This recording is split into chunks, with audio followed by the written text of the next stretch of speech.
Well, good morning, ladies and gentlemen, and welcome to Grumman Pilot's YouTube channel. And today we're going to talk about weather-wise, some practical tips and tactical tricks to help you get through weather and get to your destination, all the while erring on the side of safety. So stand by while we examine some weather and have some fun. So we would like to ask you please subscribe, hit the like button, and hit the notify to stay current with our content. So we're going to talk about weather today because here it is, middle September of 2021, and we're about to approach winter, and that's when the weather really changes here in the Midwest. So here's a couple of things, a checklist you need to do to make sure that you'll be ready to pay attention to this. And this is all material that came from my Air Safety Foundation days, and I'd like to thank AOPA for making all this information available. So let's sit back and let's go have some fun with weather. And here's a little fun with the checklist for having a seminar. Make sure your phone's off, your pagers are off, blah, blah, blah, on down the list, including today, weather radar can be on when you fly the aircraft. But anyway, let's get ready and let's go fly. So one of the most deadly accidents you can have in aviation is weather related. And so we're going to talk about weather. And we're not just going to throw some interesting statistics at you to show you why weather's bad, but we're going to give you some real life examples and real world video so that as you're watching it, you can understand what's going on and you can learn from the mistakes of others. And if you want, you can go read the Null report year after year after year. The number one type of accident is weather. It's VFR into IMC, going where you should not have gone, and the second most popular one is fuel starvation. But things are never as simple as that, and you can understand and you can forecast the weather. You just can't predict how it's going to change over time. So with your experience, you're going to learn how to navigate the system of weather, and there's a lot of information available to you today with flight service stations, online weather, and in today, real world weather through your GPS on your screen. So where can you get all your weather information from? And there are a lot of independent sources. The internet is full of weather. Just type in weather and see it. But you know, it's available on your smartphone. It's available on special devices. You have weather radar systems. You have EFSs that you can put in today as part of the packages of an all-glass panel. And when you know about the weather, you can make better decisions. But you need to have the correct information and the accurate facts. So what's the purpose of this seminar?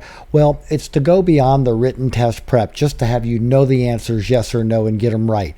But you need to ask about the physical processes that are associated with weather. And when you start understanding things like the heat exchange and the pressure differential, and you understand what's going on in making the air move or stay where it is like it is, you have a better understanding of how long it's going to stay there, what it's going to be like, and how you can get through it. So with winter coming, we're going to be hitting a lot of these. We're going to have warm fronts coming through. We're going to have cold fronts. We're going to have oculated fronts. We're going to have all sorts of interesting flying. And if we really have to go, then we're going to be relying upon our instrument ticket, our weather briefing skills, and the fact that we have so much weather information available to us today to help us make that good decision. And then as you can see at this point in the slides, we're talking about all the different kinds of fronts, front, cold front, the forecast, the METARs, everything that you're going to be seeing when you go to look at stuff like this. So here's a good example of it. And then you also have the good graphical pictures, which we used to have to draw by hand when we called flight service station for a weather briefing. But anyway, with this information available, we can begin to get a handle on what are we going to do to get to this weather, and is our capability there?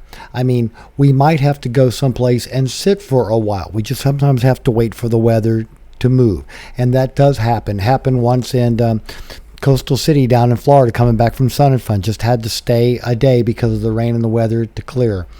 But anyway, when you go to the back side of the front, you can always tell if you're flying because the temperature will change, humidity will change. Now, is it promoting air to be stable, or is it going to promote unstable air?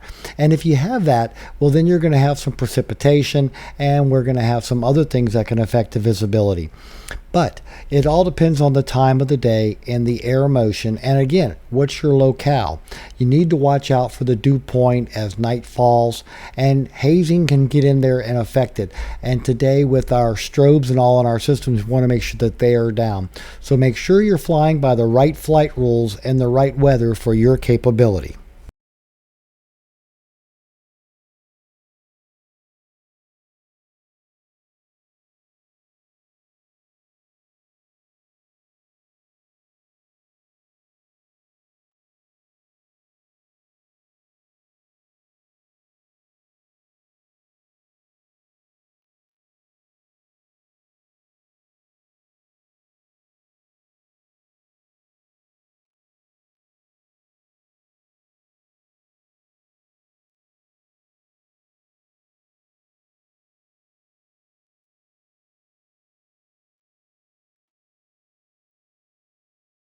Now, we all know that thunderstorms are bad and they can really shake up an airplane. So, we want to try to avoid them. And that's why people have different ways of doing that. In the deep south and in areas where you have a lot of terpene in the air and haze, people fly up around 8,500 to 11,500 so that they can have out of the haze layer and they can see the thunderstorms in the distance and navigate their way around them. So always use the capabilities of your aircraft to your advantage when you're flying so that you can accomplish your mission safely. It's always maintaining kind of tight monkey out there right now. I didn't see him up there, so I'm up at 10-6. Get up to 10 twice, so. I'll let you know. Alright.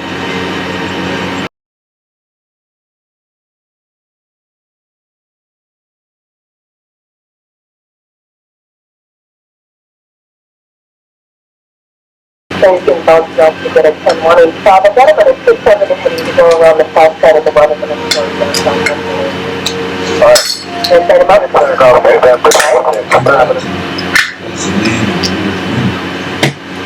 And turbulence might shake you up a little bit, but it won't do the airplane any good. And if you should go through some weather that has embedded rain showers, rain will take the paint off the leading edges of your aircraft. Don't ask me how I know that. So those are the things you're going to want to watch out for when you're flying around thunderstorms. Always keep them in sight, avoid the anvil, and use some caution around them, and use whatever weather you have available for you to your best advantage.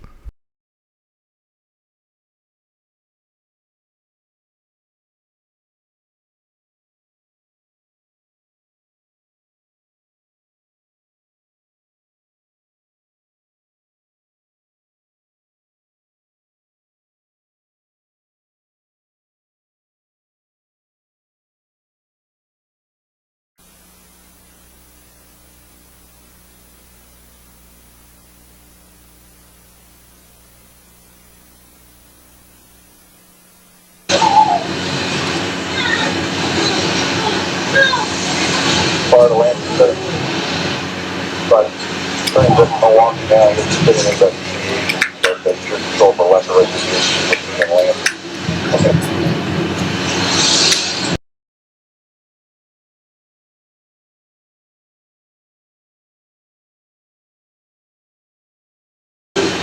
And Washington is having a hard time holding altitude at 10. He went up to 10 8 at one point, so might want to watch that. Experimental right there. Okay, I'll keep an eye on it. Thanks for the heads up. Now take the coach, okay? And the first guy center 128.5. 128.5.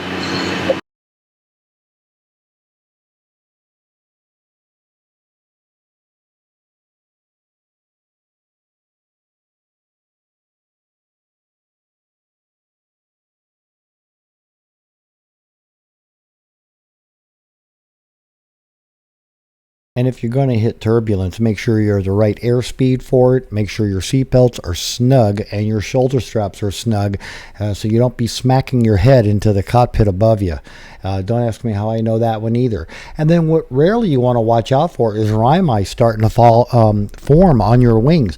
It's amazing how fast just a little bit of ice can affect the airflow over your wings and the lift of your aircraft, all at the same time of adding weight to your aircraft.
Approach 3-2 Victor. We're getting a little roughed up here at 9500.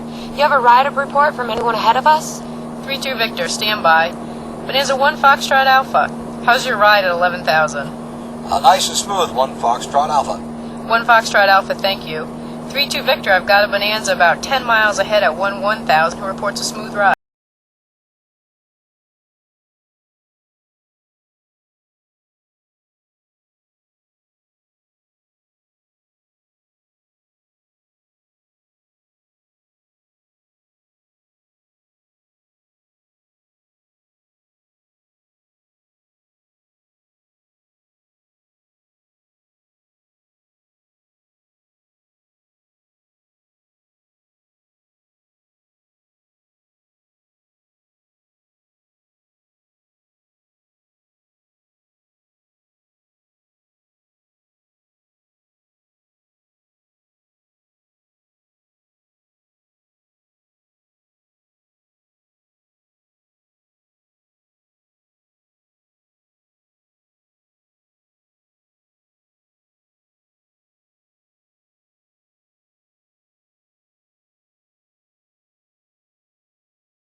So there's a lot to weather, and there's a lot to know about weather, and there's still more to learn about weather. So we hope you found this brief look at it useful and informative. Thanks for watching, and have a great day flying your Grumman.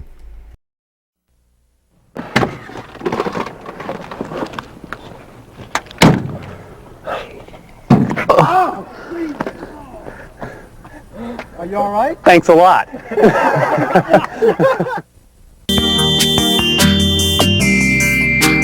Freckles, our cat supervisor, and we'd like to introduce the new cats to you. We have Hopscotch there on the left. The other small ginger is Tarzan. He came with that name, and his sister will be popping up in just a second, and her name is Sweet Pea. These are the new cats that we've adopted into our home. It's going to be a nice little family, and we're having a ball. Thanks for watching.